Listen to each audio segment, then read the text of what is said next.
반갑습니다, 여러분. 하루에 한 장씩 10분 동안 하나님의 말씀을 묵상하는 일일텐의 시간. 오늘은 이사야서 6장입니다. 우리는 지난 5일 동안 이사야가 그 시대, 그 백성들에게 전하는 예언의 메시지를 함께 들었습니다. 되게 비관적인 예언이 많았는데요.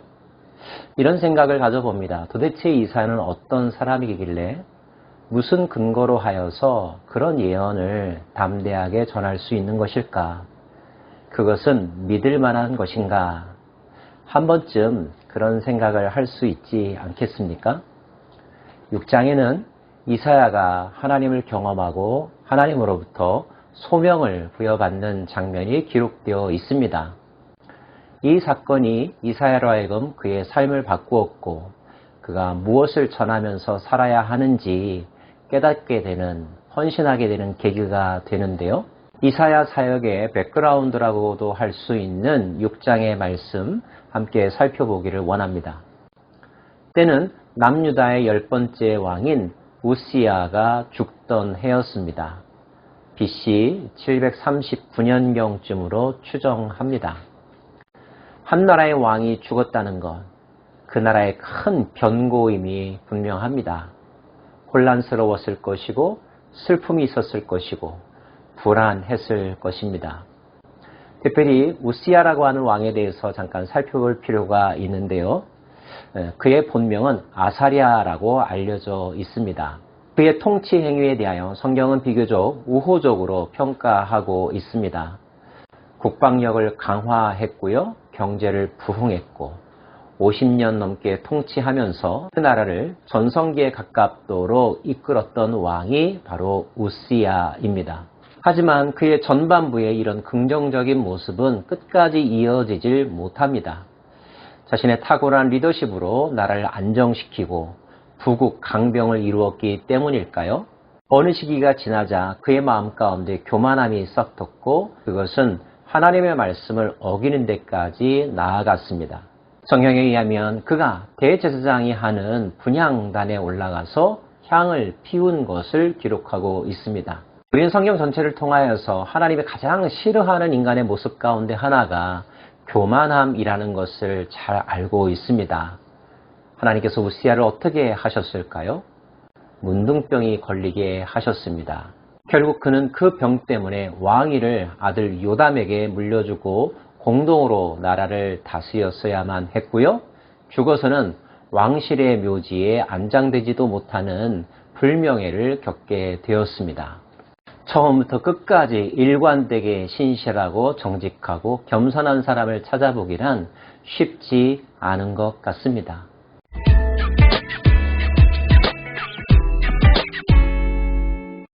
자, 우시야가 죽었습니다. 나라는 혼란스러웠죠? 그때 하나님께서 이사야를 부르신 것입니다. 우시야 왕이 죽던 해에 내가 본즉 주께서 높이 들린 보좌에 앉으셨는데 그의 옷자락은 성전에 가득하였고 스랍들이 모시고 섰는데 각기 6날개가 있어 그 둘로는 자기 얼굴을 가리었고 그 둘로는 자기의 발을 가리었고 그 둘로는 날며 서로 불러 이르되 거룩하다 거룩하다 거룩하다 만군의 여호와여 그의 영광이 온 땅에 충만하도다 하더라.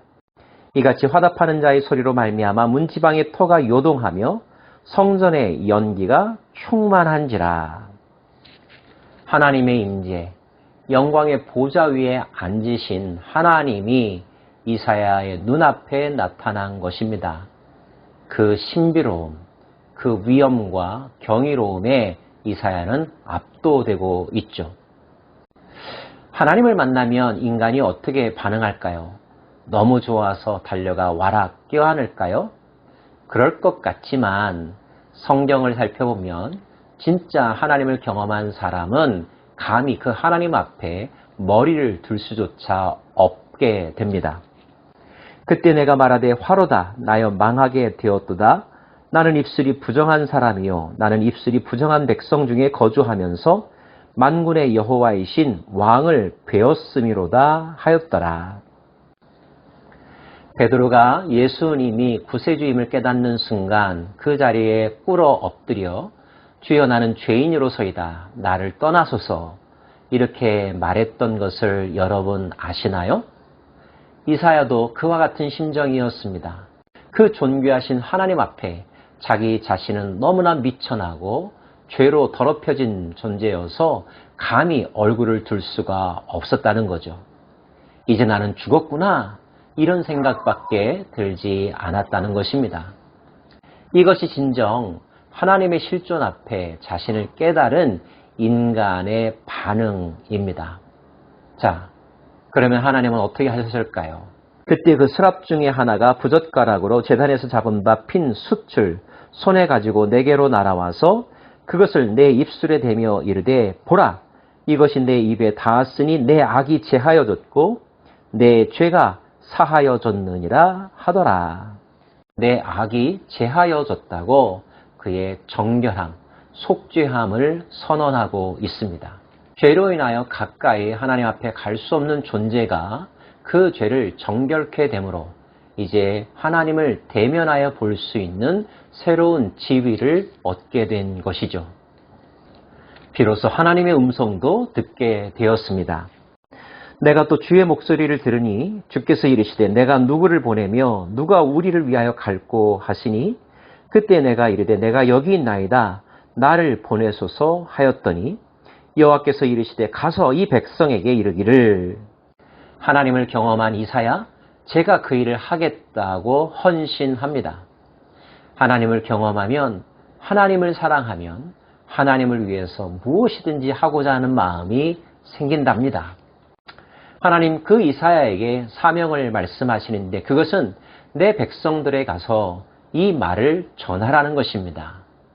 예언자, 선지자, 전도자의 사명을 이사야에게 부여하셨죠. 자, 무엇을 전하라고 하셨을까요? 어떤 복음을 전하라고 하셨을까요? 좋기만 한 소식이었으면 기분이 좋을 텐데 하나님께서 전하라고 하신 메시지는 복음과는 좀 동떨어진 듯 보입니다. 너희가 듣기는 들어도 깨닫지 못할 것이요 보기는 보아도 알지 못하리라 하여 이 백성의 마음을 둔하게 하며 그들의 귀가 막히고 그들의 눈이 감기게 하라. 염려하건대 그들이 눈으로 보고 귀로 듣고 마음으로 깨닫고 다시 돌아와 고침을 받을까 하노라 하시기로. 하나님은 오히려 그들의 하여금 하나님의 말씀을 듣지 못하게 만들어라 이렇게 말씀하십니다. 하나님의 말씀을 들을까 오히려 꺼려 하시는 모습까지 보여주고 있죠. 이게 웬일일까요? 이사야도 의아하게 생각했습니다. 언제까지 그렇게 해야 합니까? 그 일을 정말로 해야 합니까? 이런 질문을 하는데요. 내가 이르되 주여 어느 때까지니까 하였더니 주께서 대답하시되 성읍들은 황폐하여 주민이 없으며 가옥들에는 사람이 없고 이 토지는 황폐하게 되며 여호와께서 사람들을 멀리 옮기셔서 이 땅 가운데 황폐한 곳이 많을 때까지니라.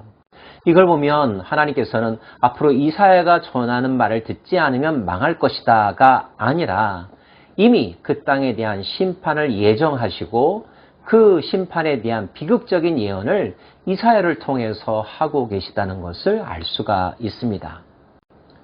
대체 언제부터 하나님은 이런 생각을 하셨던 것일까요?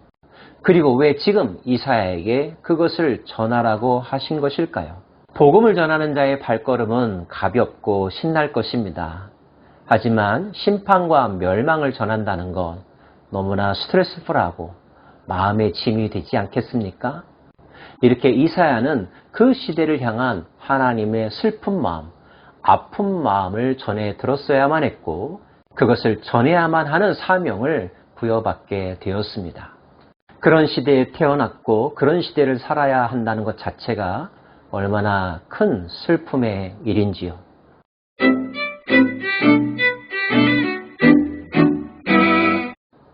하지만 하나님의 말씀은 슬픔만으로, 비극만으로 끝나진 않습니다. 귀 기울여 듣다 보면 그 안에 신락 같은 희망이 있음도 발견하게 되는데요.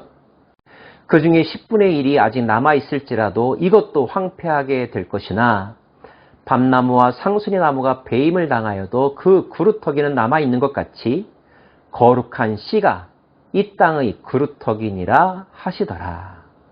거룩한 씨가 모든 것을 다시 시작하게 하는 새로운 출발점이 될 것이고, 그 거룩한 씨를 통하여 하나님은 새로운 세상을 만들어 가시겠다고 말씀하셨는데, 새로운 희망, 그 너머에 있는 새 세상에 대한 희망을 가지고 담대하게 전하라고 말씀하고 계십니다.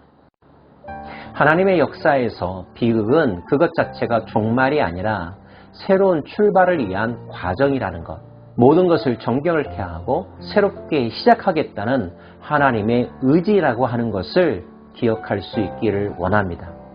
이 세상이 하나님으로부터 멀어지고 있다면 그 가운데 임할 하나님의 진노와 심판에 대해서, 멸망에 대해서 말할 수 있어야 합니다. 그러나 동시에 희망을 잃지 않기를 바랍니다. 하나님은 다 둘러엎으시지만 그 가운데서 새 피조물을 창조하실 것이고 새로운 세상을 만들어 가실 것이기 때문이죠. 그 새로운 세상에 쓰임받는 거룩한 씨, 그루터기는 누구일까요? 저와 여러분이 그런 인생이 되었으면 좋겠습니다. 기도하겠습니다.